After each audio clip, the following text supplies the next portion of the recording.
Hey there, and welcome to another episode of Social PR Secrets. My name is Lisa Beyer, and I will be your host. Today's guest is Derek Collins. Derek is married to one of my favorite people in the world, Sarah Collins, who has been a guest on the show before, and we work together at the Beyer Group. Derek and Sarah live in Milwaukee, Wisconsin, and they own a business called the Tavern. In today's episode, Derek and I talk about the ins and outs of starting a small business, marketing a local business, and how to survive during the pandemic. Derek shares all of his local marketing secrets on how to build a business stemming from drinking, biking, boating, and kayaking. Sounds kind of dangerous, but it's actually very interesting to hear how Derek had to go through a lot of red tape to get his business up and running and how he's duplicating his efforts in other cities. Welcome, Derek, to Social PR Secrets.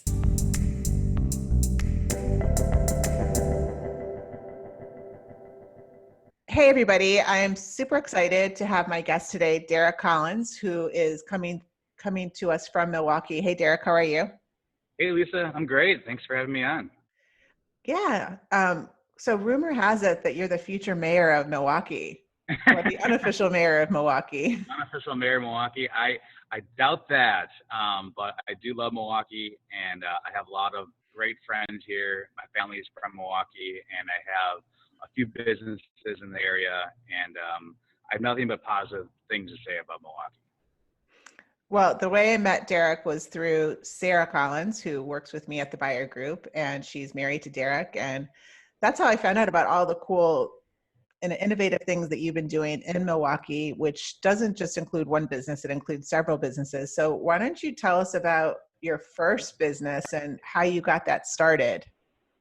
Yeah, absolutely. So the first business that I started in Milwaukee, it's called the Milwaukee Pedal Tavern, and it is a 16-passenger giant bicycle bar, and it cruises around the streets, and it goes on tours for 2 hours and holds up to 16 people. And we rent it out for birthday parties, corporate team building events, bachelorette parties on the weekends, and just anyone who wants to kind of explore the city. So we started that around 2010, and we started with one vehicle, and then we have since grown we're actually up to 8 vehicles now. But they're a great way to see the city, and people seem to really enjoy it. So from what I understand, the story when you got started, it was it's an awesome concept. I mean, drinking and seeing a city and, not having to make that much effort in doing it is like a cool concept. But I understand you had a couple snags along the way that you had to, some red tape you had to get through. Can you talk about that? Yeah, absolutely. So when we first started the business, there really wasn't a blueprint behind it, and we were only the second city to do it behind Minneapolis. So when we first started, we're like, all right, we operate as a green limousine. So we have the same rules as a limousine where people can bring their own beverages, and then we just go from bar to bar. Well, the city dug a little deeper, and they found out that we were actually breaking a state law, and there just wasn't anything written about our specific vehicles, because like our vehicles don't have a motor and they don't qualify as an actual limousine. So the city actually stripped our beer off of our pedal taverns in 2012, which was very devastating because like that was like one of the main points of cruising around the city. And so what we did with the help of a lot of people who were on the same boat as us is that we pretty much just petitioned the state, and we were able to get a state bill written, and then eventually the bill became a law. And then a year later, January 2013, you were legally able to drink on a pedal tavern. That's so cool. So where does the Pedal Tavern, what does it look like today? I think, you've expanded out into more types of choices of services. Yeah, so with the pedal tavern, other opportunities came up. We were actually presented by a manufacturer who produced a similar concept but on the water, and so we actually were able to buy a few of those boats, and we call those paddle taverns, and they operate on the Milwaukee River in the inner harbor, also the outer harbor towards Lake Michigan, and then from there we were also able to pool up with some more friends and actually purchase a building so we can house everything. So we can do all of our tours from one building, Also, the building has a bar in it called Boone and Crockett, and there's also a event space called the Cooperage. So we kind of kept building and building and building and kept reinvesting. And then from our building, we were actually able to open up and create some more tours with boats called Duffy boats. So we rent those out of our harbor. And then we also rent kayaks through Brew City Kayaks. So we want our little spot down here to be like Milwaukee's playground. So you can do whatever you want. You can kayak, you can take out a Duffy boat, you can paddle tavern. And we most recently just launched a bike tour company called Milwaukee by Bike. So you can also do bicycle tours as well. I can imagine that outdoor recreation right now during the pandemic is something that is in pretty high demand. So did that help dictate some of your new offerings? Yes.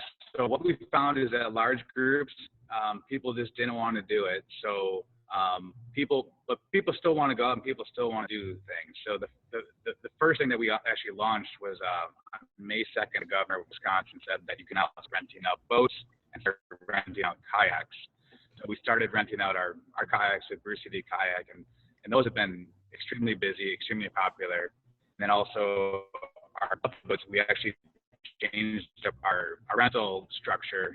So instead of renting the full boat and paying for a full, you just pay by the seat. So, and then it's only your group. So whether you have 4 people or 10 people, yeah, you're on the boat, but you pay by the seat. Because we figured there'd be a lot more groups of just smaller people that want to go out and want to enjoy the water. And we've definitely captured that. And actually we just ordered 2 more Duffy boats, and those should be here relatively soon. That's awesome. Congratulations. So lots of businesses have had to make huge adjustments because of the pandemic, but just in general, can you share what have been the most successful ways that you've been able to get the word out and get exposure as you've been building your business from a local standpoint? How do you get visibility from people that are just visiting Milwaukee and then local residents in Milwaukee? Yeah, so as far as the way we kind of get exposure, we do a few things. One is we run like a social media platform with just Instagram posts and Facebook. But secondly is that we do a lot of just Google ads, and those ads we kind of capture the Milwaukee market, like Milwaukee plus or minus 30 miles. And then what else do we do? We're just out and about, and like we're kind of high exposure ourselves. So when the pedal taverns are on the street, people know who we are. So we have a lot of signage on our vehicles as well. What about reviews? How do you handle reviews? Do you mostly focus on, like, for example, TripAdvisor or Yelp or Google reviews? Yeah, actually, I'm glad that you brought that up. We focus a lot on reviews. If you look at our pages, like we have either 4.9 or 5 stars across all of either Pedal Tavern, Kayak, or Duffy Boats, or Paddle Tavern.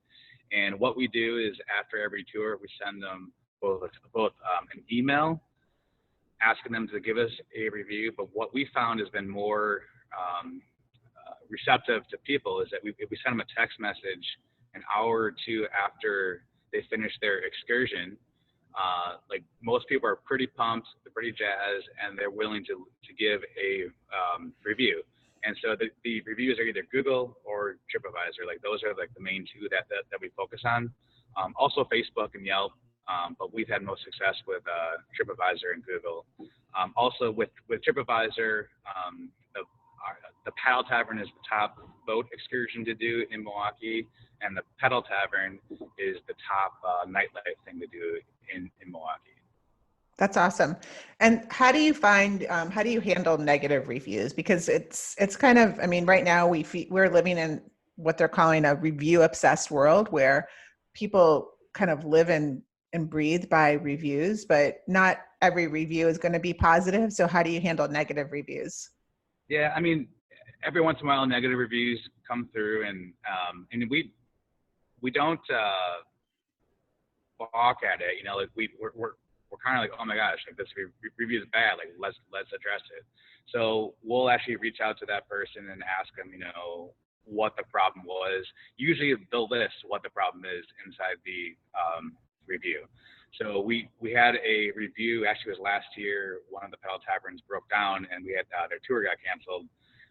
Unfortunately, there's nothing that we could do about it. We gave them a full refund, but they still left a bad review because of the vehicle actually canceled.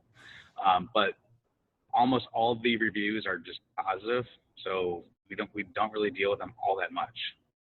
Yeah, it kind of reminds me of like when a flight is delayed because of weather and somebody leaves a bad review about the airline. It's like, okay, well, what can you do? Like, that's life, right? Yeah. I mean, we've all been there before too.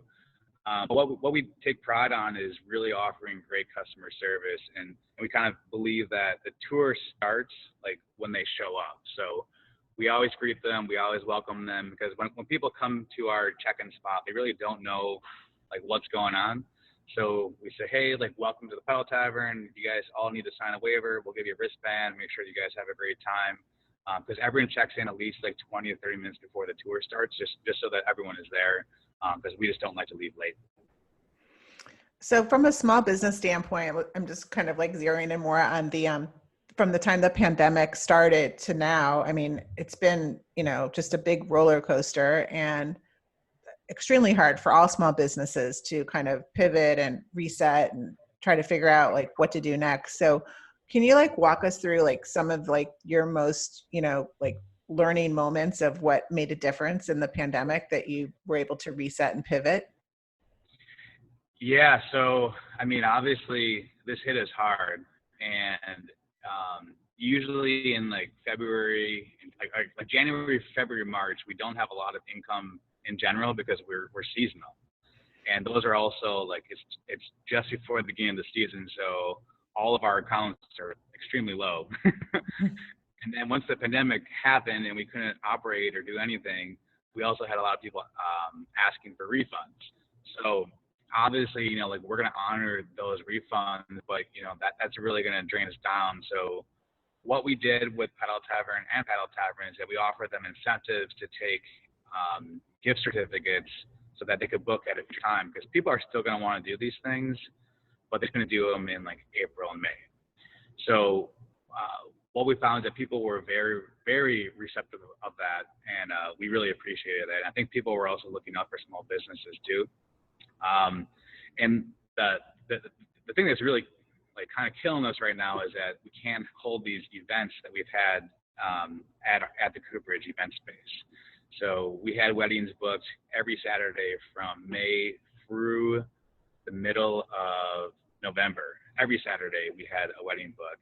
And luckily, we've only had, I think, one cancellation, but we were able to reschedule all the other weddings for 2021 and later. So what we found is that the customers that we talk to, I mean, they're kind of understanding as far as why things are canceling, but they still want to do all these amazing things that we have. So they're willing to work with us, and we're willing to work with them. And then, like the few guests that we had to cancel for Pedal Taverns and Paddle Taverns, like we either put them on a Duffy boat or try to put them on a kayak. So just trying to kind of shift them over towards those businesses. So there's a lot going on. Yeah. But it sounds like you're turning something that could be negative and maybe somebody wanting to just quit, turning it into something that's an opportunity. Yeah, and we're really grateful for the people that are rescheduling and for the people that are doing the other activities, and we're just trying to offer the best customer service that we possibly can. I heard through the grapevine that you're venturing out of Wisconsin and you're opening something maybe in the Keys. There is a boat happening in the Key West. It is basically there's a company out of Florida. It's called Loggerhead Cycle Boats, and they ventured out to Key West, and basically we actually invested in it. So it should be happening any day now. They're just waiting on Coast Guard approval. Awesome.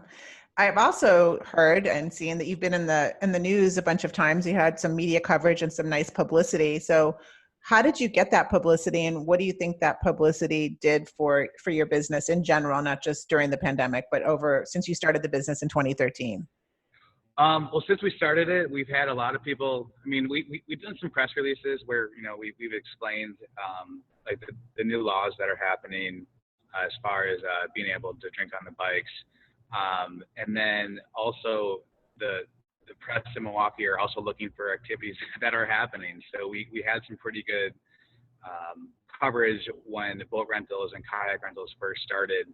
And we actually were able to get in contact with the media, and they came down, and we actually had a pretty decent interview with them. And after that, people were jazzed about it. I mean, people just want to get out. Like, everyone cooped up for the whole time, and being in Wisconsin, like in the winter, being cooped up is the worst because there's nothing to do. At least when you're in Florida, you can go for a walk outside. In Wisconsin, you're just freezing.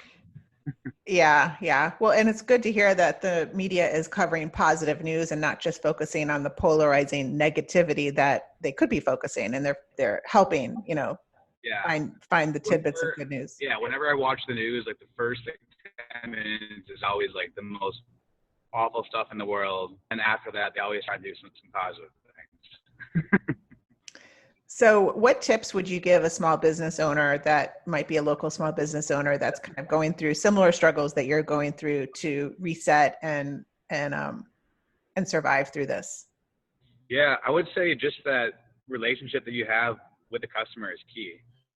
And I mean, people want to do these activities, and they're going to do these activities. It's just going to be delayed a little bit.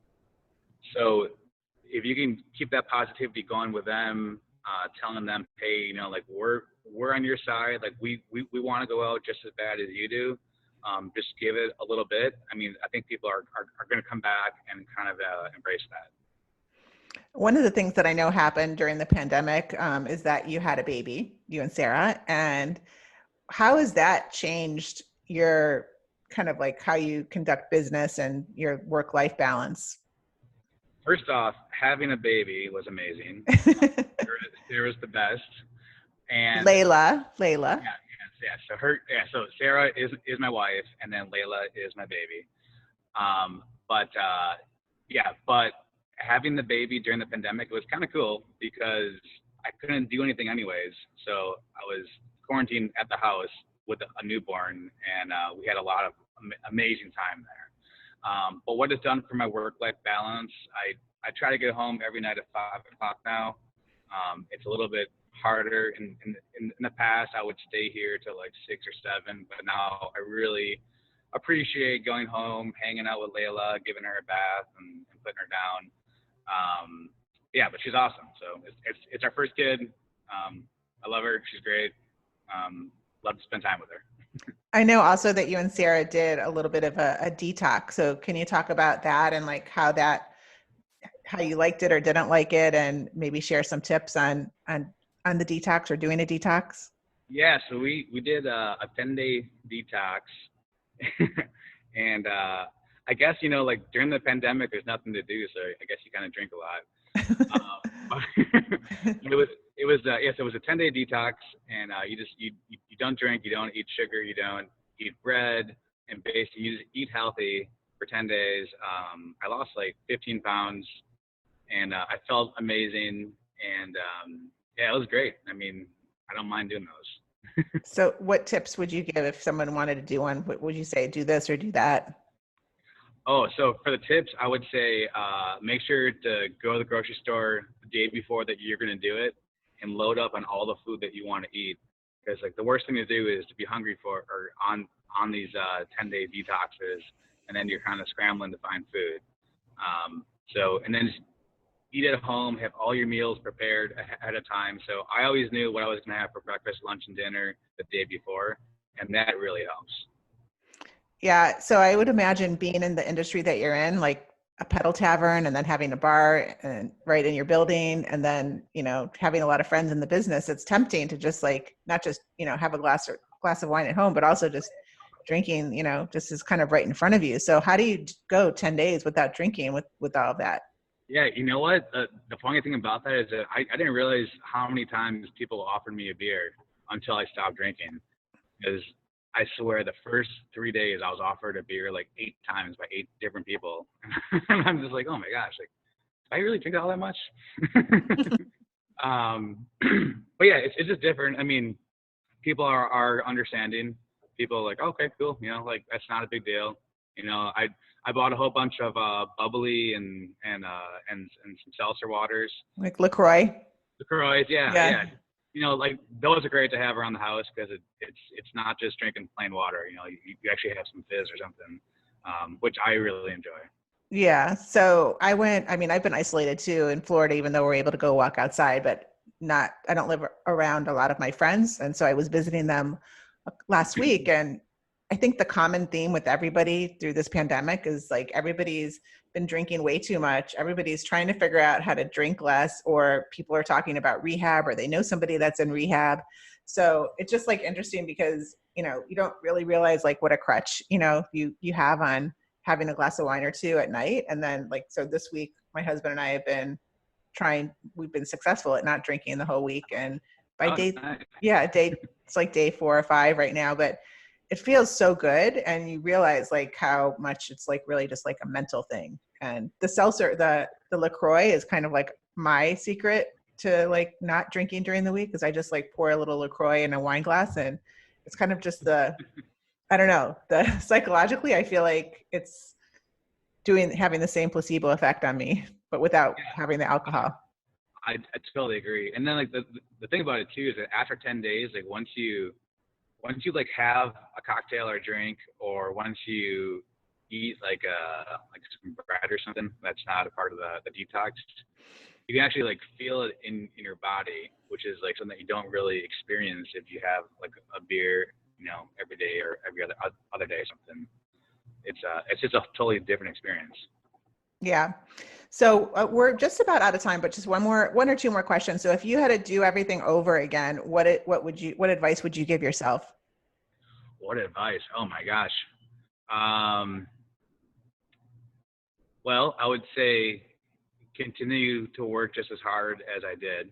I always did that. So, like that first year that I operated in 2010, I had a full-time job. I was a freight broker, and then I ran all these tours. I drove every tour. So I would work from 7 to 5, and then after that, I would do the tours from 6 to 11 p.m. and then do that nonstop. So as far as advice, just Are there any efficiencies that you have now that you wish you had then, or anything like that, like technology that you're using now that you wish you knew about? yeah. I mean, when we first started, there wasn't online booking, so that was a big pain in the butt. So definitely the online booking is key. And then making sure that you have a really good CPA. And luckily, I've actually had my same CPA since we started, but he's kept me on track and makes sure that our business is run right. So, I mean, and also building bridges. That's been my philosophy the whole time is keep building bridges, because you never know like what opportunity is going to happen next. And a lot of these companies that I start with, I have partners on them, and the way that I've become partners with these people is that they see like the work ethic and the performance coming out of their companies, and they're willing to work with me, and I'm willing to work with them. And then from there, we've kind of built these amazing professional relationships, but at the same time, we have a lot of fun.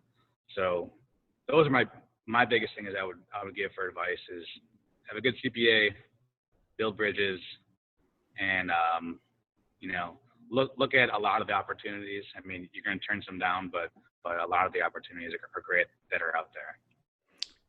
That's awesome. Did you ever think that were you looking to have your own business or multiple businesses like you have today? Well, out of college, actually, I was in this company. It was almost like it was like a door-to-door sales company. They kind of taught you about entrepreneurship and ownership and building a team. So they kind of taught you all these things, and I kind of bought into it. And I just saw a lot of other people that were working just the typical 9 to 5 cube life, and I was looking at their opportunities, is it to be in the cube for the rest of their life, or are there other things that you can branch off into? And I thought that entrepreneurship is one way that you can grow You can be as successful as you want to, and you can always keep building, and no one can really put you in a cube. So are you going to recommend for your daughter to be an entrepreneur? I'm gonna try. Yeah, if he wants to do it, absolutely. I see Uh, Layla as the next female disruptor. yeah, I mean, I really think that entrepreneurship should be taught more in high school and in college, and people should really understand what it is. I mean, they teach you all these other classes that you really don't use anymore, but this one's something that you can definitely use. I totally agree. I mean, it wasn't, I think I was 10 years into owning my own business, or even like in the past 5 years, did I consider myself an entrepreneur? And really the whole time I was like, I just didn't even like really understand that that is what I was actually, like entrepreneurship is such a kind of a, if you're in college, like what does that actually mean? Yeah. Yeah, and like I guess I was kind of in the same boat as you. I like when I started the business, I had that full-time job, so I was like, oh, like this is just a little side thing, like this is kind of fun. Yeah, but then it took off, and we went with it, and it's challenging, and you don't make any money your first couple of years, so it's very rough. Um, and then actually that's been the case for all businesses, is that it takes like 3 or 4 years before you start making money on them. Yeah. It's funny how people think like, oh, you're the business owner, you make so much money, but really sometimes like the business owner, the entrepreneur is the last person to get a paycheck. Yeah, that happens. That That's happens. the reality. But the payoffs are worth it. So, well, Derek, where is the best place to get in touch with, to reach your business and look at see more about the Pedal Tavern and follow on social? Yeah, so I would just go to pedaltavern.com, PEDAL tavern.com. Also, you can follow me on Twitter at MKE Derek. That's MKE, that's the initials for Milwaukee, and then Derek is DEREK. Okay, awesome. And so maybe we'll see you in Florida and Key West, if not sooner. Yes, absolutely. Okay, great. Well, thank you for joining us, and cheers and namaste. All right, take care, Lisa. Bye-bye.